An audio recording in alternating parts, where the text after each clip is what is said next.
యోధురాలు చిట్యాల ఐలమ్మ వీరాభిమానంగా వైనాల లింగం చేతుకు ఐలమ్మ టాటూ నేర్చుకుని వాట్సాప్ లో, యూట్యూబ్ లో, ఫేస్బుక్ లో నిజమైన వారసుని నిరూపించిన వ్యక్తి లింగన్న గారు.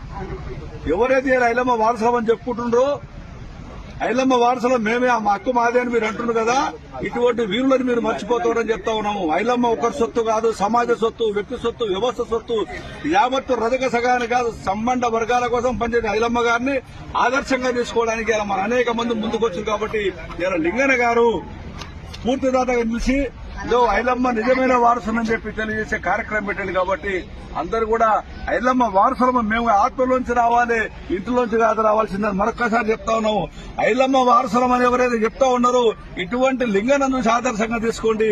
ఐలమ్మ ఒకరు సొత్తు కాదు, సమాజ సొత్తు, శక్తిత్వం లేకుండా సమాజం సేవ చేసింది. కాబట్టి మహనీయురాలైంది, వీరురాలైంది. కాబట్టి ఈరోజు తెలంగాణ తల్లి ఐలమ్మను ప్రాంతం ఉన్న తెలంగాణ ప్రాంతం గుర్తించింది. కాబట్టి అటువంటి మహనీయుని తమ్ముడు ఇలా పెద్ద మొత్తం ప్రచారం చేసిన ఇటువంటి వ్యక్తులు మనం సహకరించాలి, సపోర్ట్ చేయాలి, ముందుకు నడపాలి. అదేవిధంగా ఐలమ్మ వారసత్వం నిజమైన వారసులుగా మిగిలిపోవాలని ఒక్కసారి మనం చేస్తా ఉన్నాను. జై చిట్యాల ఐలమ్మ, జై చిట్టాల, జై చిట్యాల ఐలమ్మ, జై చిట్టాల, జై చిట్యాల ఐలమ్మ, జై చిట్టాల.